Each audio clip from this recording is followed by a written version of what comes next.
Cathy Rouverol à la technique, Jean-Paul Pascal au micro, c'est la voix au chapitre. Au renvoi au chapitre aujourd'hui, Claude Martineau, que nous aurons dans un moment au téléphone pour Martin Luther, le moine et l'évangile, paru aux éditions Vida, Nouveaux Nîmois. Al Martin pour Meurtre au pied du pont du Gard, paru chez Complice Éditions. Bonjour Al. Allô, voilà. Gérard Roger, votre éditeur, n'a pas voulu vous laisser venir seul. Il est donc aussi avec nous pour parler de Complice Éditions. Bonjour Gérard. Bonjour. Radio Grille Ouverte 88.2, vous écoutez La Voix au chapitre. Nous avons quelques problèmes pour joindre Claude Martineau au téléphone, donc je vais me tourner tout de suite vers Al Martin qui, dans un genre tout à fait différent, en tout cas rien à voir avec Martin Luther, le moine et l'évangile, vient de publier chez Complice Éditions Meurtre au pied du pont du Gard. En fait, c'est plutôt une réédition, puisque ce roman est déjà paru en 97, je crois, chez un autre éditeur. Alors, avant de découvrir ce polar burlesque, je vous propose de partir à la rencontre de l'auteur. Alors, une première question tout à fait anecdotique, Al Martin, pourquoi cette coquetterie du prénom caché là, quel petit nom honteux se dissimule derrière le Al de Al Martin? Vous appelez Aladin, Alaric, Albert, Alonso, Alcide, Alcibiade, Alexandre Benoît peut-être? Non, mon prénom c'est Alain. Et alors pourquoi Al Martin? Parce que ça fait Al Martin et ça fait américain. C'était pour faire polar américain. D'accord, oui. Subtilité. Oui. Ouais. L'évocation est intéressante quand même. Alors, donc je vais vous appeler Alain, peut-être c'est plus simple. Alors Alain, vous avez toujours été passionné par la chose écrite, comme lecteur d'abord et puis comme auteur. Que trouvait-on sur les rayons de la bibliothèque de votre enfance ? Ah, alors là, ça c'est compliqué. Alors, j'ai commencé par les oui. Oui. Parce que il faut bien commencer par quelque chose. C'était bien amusant. Et puis la bibliothèque rose était facilement accessible. Oui. Donc après, j'ai enchaîné, j'ai lu tout ce qui était en science-fiction, fantastique, etc. Et de là, après, j'ai lu des Guy Descartes, des classiques. Ouais. Voilà. Ouais. Voilà. Et vous avez publié votre premier roman en 94, c'était L'univers derrière le miroir. C'était une nouvelle de fantastique. Voilà, donc quel est le déclic qui vous a fait basculer du côté de ceux qui écrivent ? Alors, j'ai commencé par faire un cours de grammaire parce que à 25 ans, j'étais nul en français. Et pendant ce cours de grammaire, j'ai appris à construire des phrases. Et cette construction, je me suis dit, mais ça donne envie de... Donc j'ai construit des phrases pendant le cours de grammaire et après je me suis dit mais si on met plusieurs phrases ensemble ça fait un livre et ça m'a donné envie de continuer et après j'inventais des histoires à mes filles donc j'ai fait un livre pour enfants. Voilà, finalement, vous avez commencé un peu comme Sandrine. Un peu comme Sandrine, voilà. Oui. Ça a été ce qui vous a mis le goût à l'ouvrage, en quelque sorte. Hein. Voilà. Alors, deux autres publications ont suivi après L'univers derrière le miroir. Donc, c'était Le petit éléphant qui voulait changer le ciel, qui est aussi un livre pour enfants. Nous avons fait quelques comparatifs tout à l'heure, voilà. Et puis, celui qui nous occupe aujourd'hui, c'est Meurtre au pied du pont du Gard en 97. Alors, je n'ai pas lu les deux premiers. Si, je viens de découvrir l'histoire du petit éléphant, mais donc avec L'univers derrière le miroir, on n'est pas tout à fait quand même dans la même veine. Hein. Non, vous le disiez, c'est plutôt dans le fantastique. C'est du fantastique et de l'imaginaire. Que dans le policier, oui. Donc on n'y retrouve pas ces personnages au nom un peu décalés, le bistrot du village et l'intrigue policière un peu surréaliste. Hein. Pas encore, non. Pas dans celui-là. C'était pas encore le même état d'esprit, disons. Depuis, pas d'autres ouvrages, du moins à ma connaissance. Si, j'ai publié un autre roman qui s'appelle V comme virus, qui est sur la mise en garde par rapport à la grippe aviaire et les virus aviaires et maintenant il y a le virus Zika qui est apparu depuis et en fait le livre il était pour dénoncer les dérives de la grippe aviaire et en fait aujourd'hui il est d'actualité quoi, c'est de plus en plus d'actualité quoi. Et ça fait peur parce que j'espère que ça se réalisera pas, ce que j'ai écrit. Voilà, vous ne voulez pas que du fantastique, on bascule dans le vécu. C'est pour ça que je préfère parler du pont du Gard, quoi. Voilà, là au moins, il n'y a pas trop de risques. Il y a 2000 ans qu'il est là, on n'a pas trop de surprises. On n'aura pas de surprise avec ça. Il a un lourd passé, oui. Voilà, il a un lourd passé, oui, voilà. Mais ceci étant, vous n'avez pas plus publié, peut-être parce que là, vous menez une vie trépidante quand même, qui ne vous laisse peut-être pas trop de loisirs pour vous asseoir derrière un bureau et attaquer un nouveau manuscrit. Ben, je fais beaucoup de choses parce que je m'occupe de 3 associations. J'organise des salons du livre. Je faisais les jeudis du livre à Uzès, qui était une manifestation où on était dans un café, comme un café littéraire. On invitait un auteur et on débattait de son livre. J'avais invité notamment Jean-Marie Périnet, qui est égyptologue, et qui fait des livres sur l'Égypte. Et avec lui, c'était fabuleux quoi, de discuter pendant des heures. Voilà. Ce genre de choses. Je crois que vous organisez aussi des conférences, enfin vous présentez des conférences sur l'art d'écrire. Alors j'imagine du coup que vous rencontrez souvent des aspirants auteurs. Quels sont les conseils que vous leur prodiguez? Ah ben, il y en a plein. Je veux dire, il y a tout un tas de... Ben déjà, je parle de mon expérience propre, déjà, pour commencer. Et à travers mon expérience, les gens se retrouvent. Puisque déjà le parcours que j'ai fait moi d'apprendre à écrire par la grammaire, en fait on retrouve ça chez tous les auteurs. Tous les auteurs, on écrit en fait, c'est du petit nègre, et après on met tout en français derrière. Et ce travail-là, j'ai fait ce travail en tant qu'éditeur. Donc je faisais ça, et du coup ça m'a donné envie de faire des ateliers d'écriture, des choses comme ça, ou des conférences sur l'écriture, parce que par exemple quand je faisais les collèges et lycées, j'avais les professeurs qui me demandaient de faire des interventions dans les classes, etc. Et j'ai adoré ça. Surtout quand un enfant de 13 ans vient vous dire « Ah, c'était super votre histoire que vous avez écrite, ça m'a donné envie de lire », on a gagné. Quoi. Oui, voilà. Absolument. Et ça, c'est plus valorisant que de vendre un livre, quoi. Voilà. Sandrine, vous vous entendez approuver là, Ah oui, tout à fait. Vous auriez aimé éventuellement participer à un atelier d'écriture avec Alain? Oui, tout à fait. Vous avez fait un vrai au téléphone, après c'est bien tout honneur. Et c'est pour ça que le roman policier est drôle, c'était pour faire lire les ados en particulier.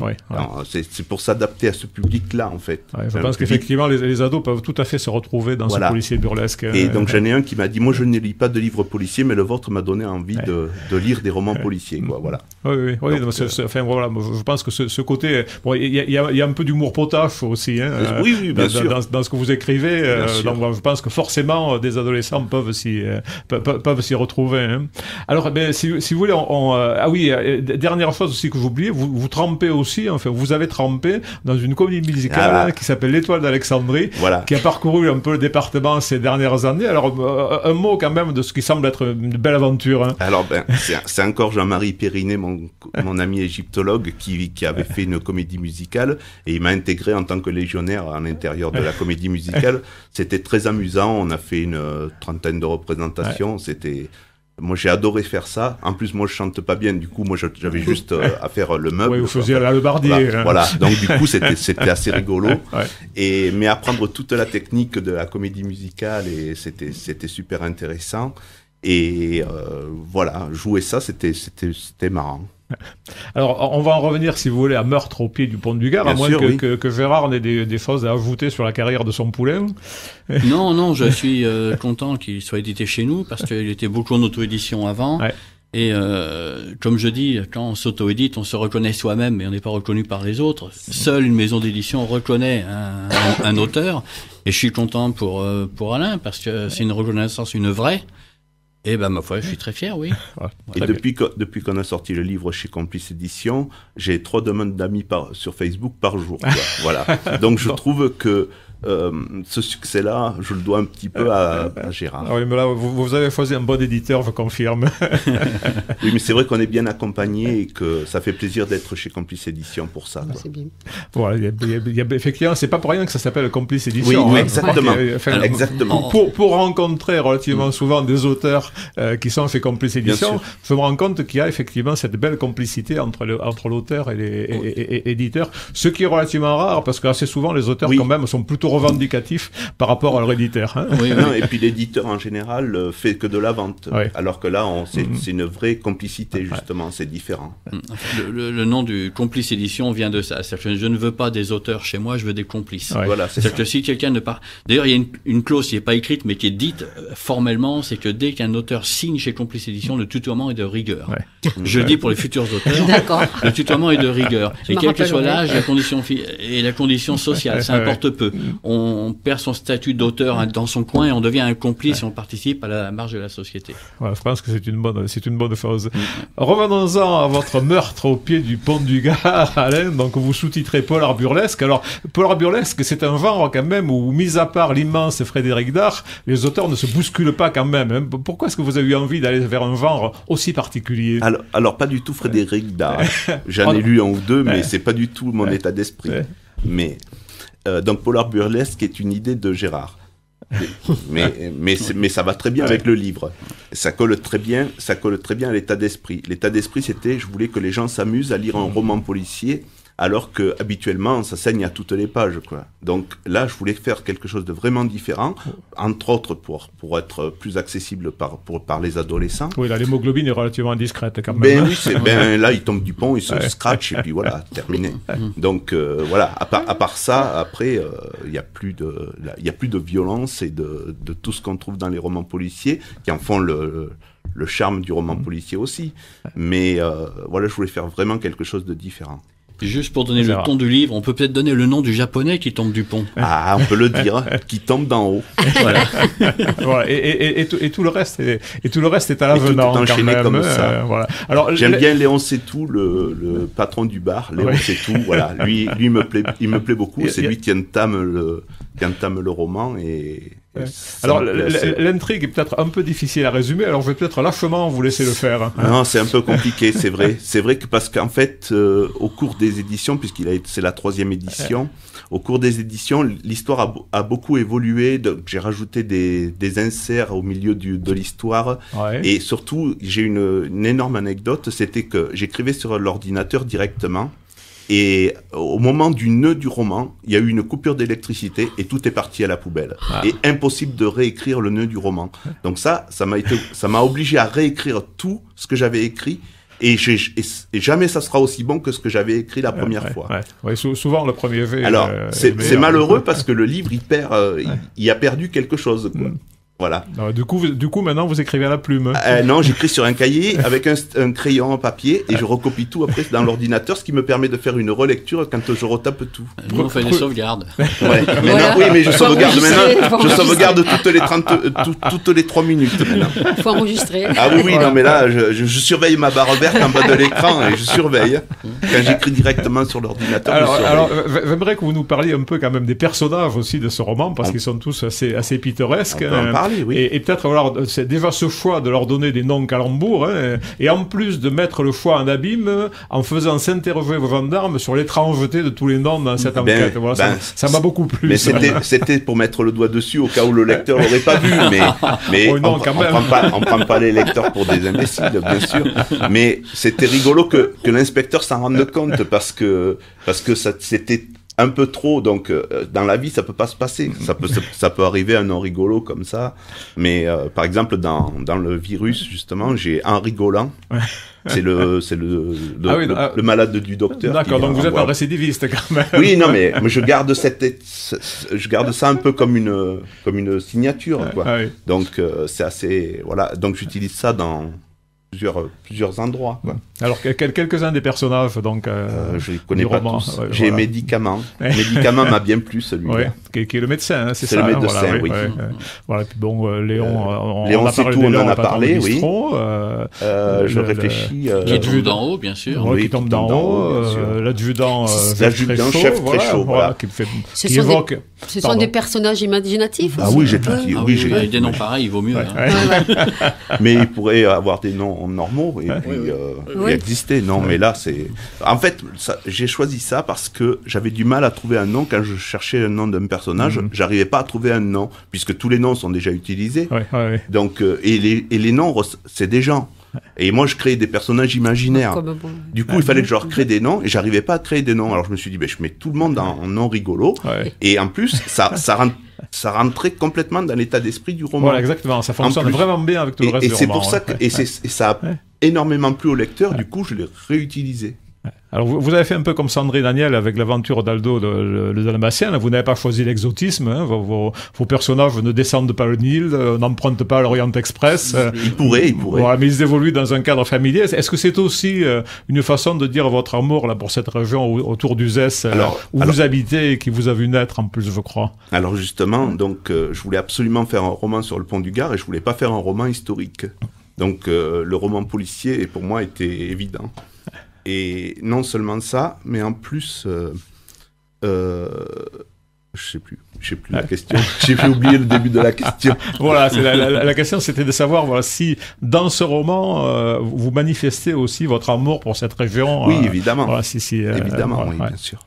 Alors, en ce qui me concerne, moi j'ai été très sensible à l'ambiance du roman, aux personnalités qui le traversent, et à cette dimension, je le disais, qui est parfois un peu surréaliste, peut-être plus sensible qu'à l'intrigue elle-même, même si elle ne manque pas d'intérêt. Est-ce que c'est votre parti pris de départ, ça, le fait de créer de l'ambiance, hein, ou alors c'est seulement mes lunettes de lecteur qui en sont la cause? Non, l'ambiance, ça fait partie du roman, et cette ambiance, justement, légère, je trouve, a servi le roman. Voilà, donc elle s'est intégrée d'office. Par exemple, pour donner une petite anecdote par rapport au livre, j'avais les personnages qui vivaient dans ma tête.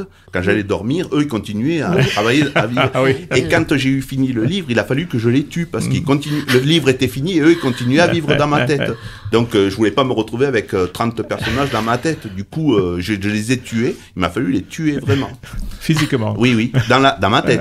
Physiquement dans ma tête. Voilà, pour que je puisse écrire autre chose. Voilà, précisément, c'était l'objet de ma dernière question. Qu'est-ce que vous avez en ce moment sur l'écritoire, hein? Alors, en ce moment, j'écris un livre fantastique. Ça ressemble beaucoup à Stephen King. J'ai pas la prétention d'écrire comme Stephen King, mais c'est le même état d'esprit, quoi.